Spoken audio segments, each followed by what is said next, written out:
औज़ुबिल्लाहिमिनश्शैतानिर्रजीम बिस्मिल्लाहिर्रहमानिर्रहीम। बैज़ा लज़्ज़तिन लिश्शारिबीन, सफ़ेद पीने वालों के लिए लजीज होगी। सूरत अस-साफ़ात आया 46। बैदा सफ़ेद चमकती हुई सफ़ेद शराब जिसकी नहर बह रही होगी, जो दिल फरेब और दीदा ज़ेब होगी। लज़्ज़तिन लिश्शारिबीन, पीने वालों के लिए लजीज होगी, जिसको पीकर अहले जन्नत लज़्ज़त महसूस करेंगे। जन्नत की शराब के मुज़र असरात नहीं होंगे। ये शराब दुनिया की शराब की तरह मकरूह नहीं होगी कि देखते ही घिन आए। जन्नत की शराब का जायका पाकीज़ा और खुशबू निहाल करने वाली होगी। जन्नत की शराब साफ़ सुथरी, लजीज और खुश रंग होगी। ला फ़ीहा ग़ौलुन वला हुम अन्हा युनज़फ़ून, ना उसमें दर्द सर होगा और ना पीकर मदहोश किए जाएंगे। सूरत अस-साफ़ात आया 47। ला फ़ीहा ग़ौलुन, ना उसका दर्द सर होगा। गौल के मानी खिलाफ तबीयत बात के पेश आने की है। जन्नत की शराब से कोई जिस्मानी तकलीफ़, पेट का दर्द या उल्टी कुछ नहीं होगा। ना सर चकराएगा, ना मतली आएगी। वलहुम अन्हा युनज़फ़ून, और ना वो पीकर मदहोश किए जाएंगे।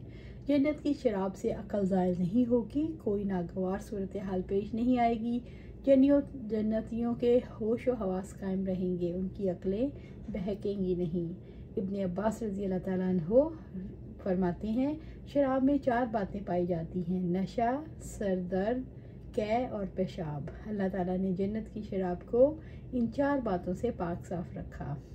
जन्नत की शराब के मुज़र असरात नहीं होंगे। इसमें नशा नहीं होगा, इससे चक्कर नहीं आएंगे। जन्नत की शराब से कै नहीं आएगी। जन्नत की शराब बदमस्त नहीं करेगी। जन्नत की शराब से बहकने का अंदेशा नहीं होगा। व इंदहुम कासिरातुत तरफ़ीन, और उनके पास निगाहें बचाने वाली मोटी आंखों वाली औरतें होंगी। सूरत अस-साफ़ात आया 48। रब्बुल इज़्ज़त ने जन्नत की नेमतों को तफसील से बयान फरमाया ताकि लोगों के अंदर इनकी नेमतों का शौक़ पैदा हो। व इंदहुम, और उनके पास अहले जन्नत के पास औरतें होंगी।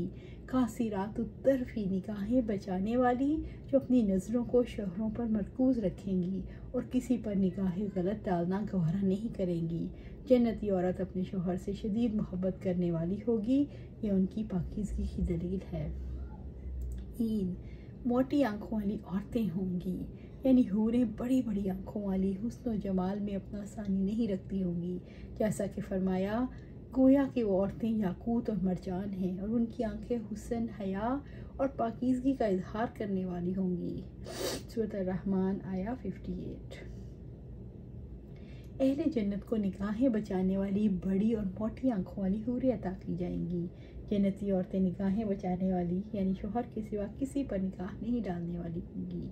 कान्नाहुन्ना बैज़ुम मकनून, गोया वो छुपा कर रखे गए अंडे हैं।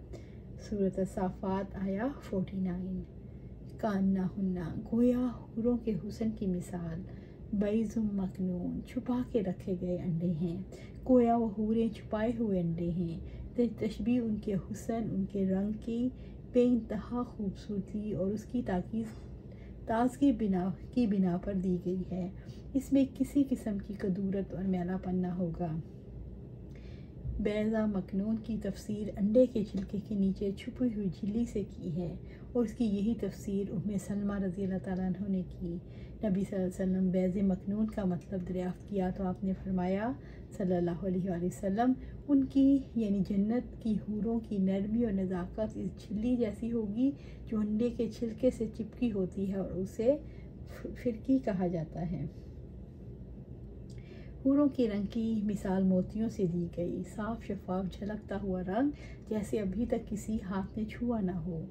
जन्नती औरत अंडे के छिलके के नीचे छुपी हुई झिल्ली की तरह होगी, जिसको ना किसी का हाथ लग सकता है, ना आँख देख सकती है। वो इंतहाई नर्म व नाजुक भी होती है। फ़अक़बला बाज़ुहुम अला बाज़िन यतसाअलून, फिर उनमें से बाज़ की तरफ मुतवज्जा होकर एक दूसरे से सवाल करेंगे।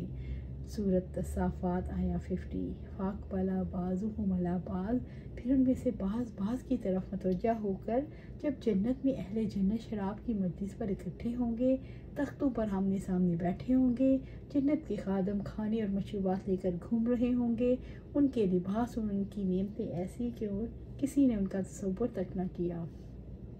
यतसाअलून, एक दूसरे से सवाल करेंगे। इस वक्त शराब के दौर के साथ उन्हें दुनिया याद आएगी कि कैसे हम दुख और तकलीफ़ें काटते थे और चैन से बैठना नसीब नहीं होता था। वो एक दूसरे से दुनिया के हालात पूछेंगे। जन्नती एक दूसरे की तरफ रुख करके क्या बातें करेंगे। जन्नत में अहले जन्नत एक दूसरे के साथ बैठकर दुनिया के वाक़यात याद करेंगे और एक दूसरे को सुनाएंगे। अल्लाह सुब्हानहू व तआला हमें भी उन जन्नतियों में शामिल फरमा जिनको ये सब कुछ मैसर आएगा। अल्लाह सुब्हानहू व तआला हमें जन्नतुल फिरदौस के आला मकाम पर जगह अता फरमा। आमीन या रब्बिल आलमीन।